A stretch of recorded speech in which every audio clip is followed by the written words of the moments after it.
मेरे को ब्रिगेडियर साहब की बातें सुन के बहुत अच्छा लगा। मेरे को इतनी खुशी हुई कि पाकिस्तान में डर है और नरेंद्र मोदी का खौफ है। ये नारे कौन लगवाता है? ये क्या क्या किसी से ढकी छुपी बात है? चलिए हमारे मुल्क मैं के अंदर आप अगर ऐसे कुछ लोग हैं, ये उनको इंडियन उनको ऐसे नारे कौन लगवा रहे हैं? नजीत कुमार डेविल लगवाते हैं हाँ उससे बिल्कुल ब्रिगेडियर पेड साहब, एजेंट है, मैंने कहा पेड जरा लोग। कर्नल साहब से पूछूं ना मैं। भारत के वजीर दाखिला अमित शाह ने एक यूनिवर्सिटी की इफ्तिताई तकरीब में खिताब करते हुए कहा है कि भारत मजीद सर्जिकल स्ट्राइक्स करेगा और पाकिस्तान से मुज़ाकरात का वक्त गुजर गया है। आप देखिए, आपका मुल्क है, हमें क्या पता कौन लगवा रहा है। आप पूछिए जाके कि क्यों कौन लगवा रहे हैं। आपकी मरियम नवाज जाके आपका उनके मुल्क सिर पे। लगवा रहा है, आपकी रॉ लगवा रही है। मेरे को बड़ा मजा आया। मेरे को सही बताऊं तो मेरे को दिल में बहुत सुकून मिला। मेरे को बहुत तसल्ली हुई कि गुड, ऐसा ही होना चाहिए। Very good. अब मैं एक आपसे छोटा सा पूछी, सवाल बतौर ले फौजी, लीजिएगा बतौर मेरा, भारतीय फौज में आप उसका रहे हैं, जरूर आपका जवाब पाकिस्तान, आपका दीजिएगा। कभी लाहौर में नाश्ता करने का बड़ा दिल चाहता था, लेकिन वो नाश्ता मेरा कभी मिल ना सका भारत के किसी भी फौजी को। मेरे को तो आप बुला लें, हम आके नाश्ता कर लेंगे आपके यहाँ पे। अभी बुला लें।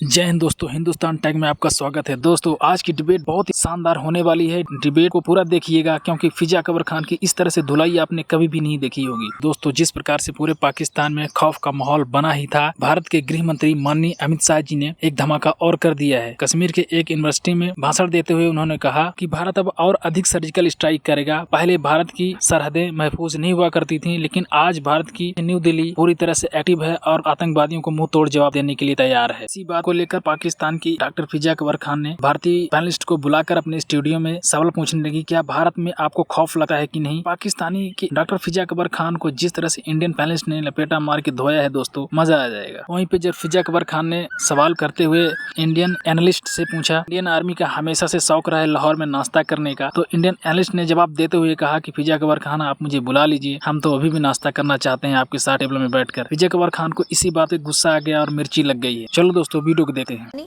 आप हिंदुस्तान में रहते हैं, आपको हिंदुस्तान में जो इस तरह की ये जो हुकूमत है बीजेपी की, नरेंद्र मोदी की पॉलिसीज हैं, आप मुतमईन है बतौर हिंदुस्तानी शहरी? मेरे को ब्रिगेडियर साहब की बातें सुन के बहुत अच्छा लगा। मेरे को इतनी खुशी हुई कि पाकिस्तान में डर है और नरेंद्र मोदी का खौफ है। ये बरकरार रहना चाहिए। तो जैसा मैंने कहा कि सॉरी प्लीज गो अहेड। जी, बहुत खुशी है कि दोबारा दोहराऊंगा कि मेरे को बहुत खुशी है कि नरेंद्र मोदी का खौफ है और ये दुश्मन के दिलो दिमाग में, जहन में ये खौफ बरकरार रहना चाहिए। हम सारे के सारे नरेंद्र मोदी के साथ हैं और अभी उसकी पॉपुलैरिटी हिंदुस्तान में शाया हुई है और 74% उस आदमी की पॉपुलैरिटी है। बहुत ही दिलेर लीडर हुआ है जो कि अपीजमेंट की पॉलिसी को नहीं इख्तियार करता है और बहुत ही खूंखार किस्म का आदमी है अगर दुश्मनों की तरफ से बात करी जाए तो।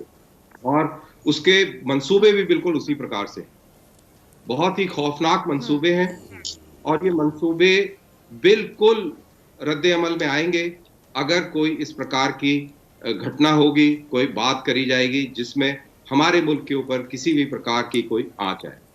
जहां तक ब्रिगेडियर साहब ने बोला कि हिंदुस्तान की फौज में बहुत रेप और इस टाइप की चीजें जो है ये बहुत नॉर्मल है, और किसी राइटर का नाम लिया कि भाई over A cup of coffee वहां पर रेप और मर्डर की बातें हो जाती हैं, तो मैं सिर्फ ये बात बताना चाहूंगा, याद दिलाना चाहूंगा और आपके व्यूअर्स को भी बताना चाहूंगा कि मेरे ख्याल से बलूचिस्तान के अंदर, सिंध के अंदर बहुत सारी ऐसी लंबी फहरिस्त है जो कि अगवा करके लोगों का अता पता नहीं लगा।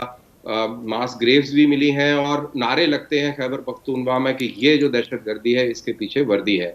बंगाल में क्या हुआ, 3 लाख औरतों के साथ में रेप किया गया, लाखों लाखों लोगों को मार दिया गया। सॉरी कर्नल साहब, मैं आपकी बात को इंटरप्ट नहीं करना चाह रही थी। ये नारे कौन लगवाता है? ये क्या क्या किसी से ढकी छुपी बात है?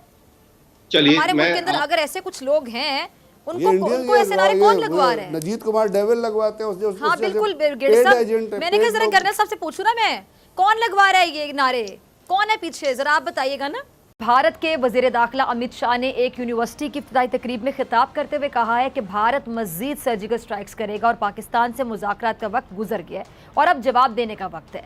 अच्छा, भारतीय वजीर दाखिला ने यह भी कहा कि एक वक्त था जब भारत की सरहद हमलों की जद में होती थी तो मुज़ाकरात किए जाते थे, लेकिन अब नई दिल्ली दहशतगर्दों के हमलों का मुंह तोड़ जवाब देगी। आप देखिए, आपका मुल्क है, हमें क्या पता कौन लगवा रहा है। आप पूछिए जाके कि क्यों, कौन लगवा रहे हैं। आपकी मरियम नवाज जाके आपका मुल्क लगवा रहा है, आपकी रॉ लगवा रही है। चलो जी, ठीक है जी, आपको जैसे अच्छा लग रहा है, जैसे आप मुतमईन हो, आपको जैसा ठीक लगे। लेकिन बाकी सबको मालूम है, पूरी दुनिया को मालूम है कि क्या हो रहा है, तो उसकी आप चिंता ना करें। अभी बेचारे मार्च में शिया लोगों को मार दिया गया, और आपने वो देखा किस तरीके से वो धरने पर बैठे रहे। फिर नाम नेहाद सिलेक्टेड प्राइम मिनिस्टर गए बड़ी मुश्किल से। तो ये सारी चीजें होती है, सबको मालूम है।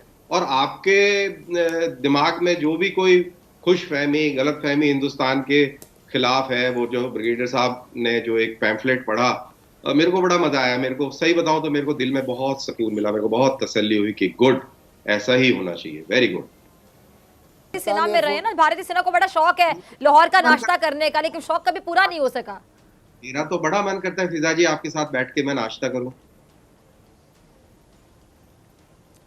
साहब, एक छोटा सा बतौर फौजी, बतौर भारतीय फौज में आप रहे हैं, आपका पाकिस्तान, आपका कभी लाहौर में नाश्ता करने का बड़ा दिल चाहता था, लेकिन वो नाश्ता कभी मिल ना सका भारत के किसी भी फौजी को। तो आप बुला लें, हम आगे नाश्ता कर लेंगे आपके यहाँ पे, अभी बुला लें, वीजा दिलवा दे, मैं आ जाऊंगा।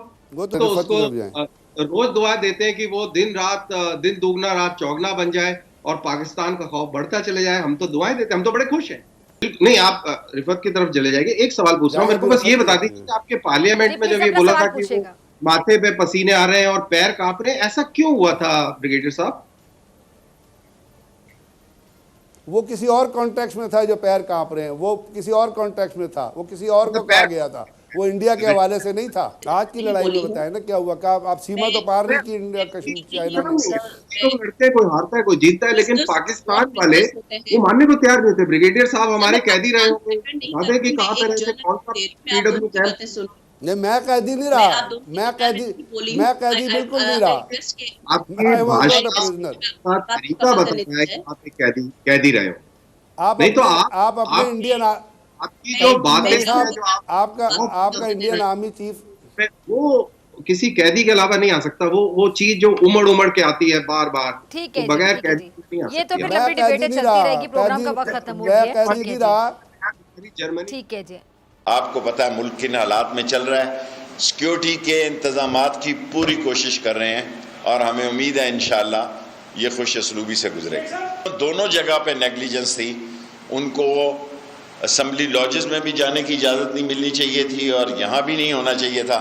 लेकिन जब एक MNA की नेम प्लेट लगी होती है, पुलिस वाला वैसे ही घबरा जाता है, क्योंकि ये दोनों जगह पे MNA की गाड़ियों में नेम प्लेटें थी। हमारे पुलिस में इतनी जुर्रत ही नहीं हुई कि MNA की नेम प्लेट तो बहुत दूर की है, अगर जर्नलिस्ट लिखा हो, प्रेस लिखा हो, तो बेचारा उससे नहीं पूछता। इस मुल्क की बदनसीबी है, MNA तो बड़ा लफ्ज़ है, अगर प्रेस गाड़ी के आगे कईयों को लिखा होता तो उसको भी कोई चेक नहीं करता।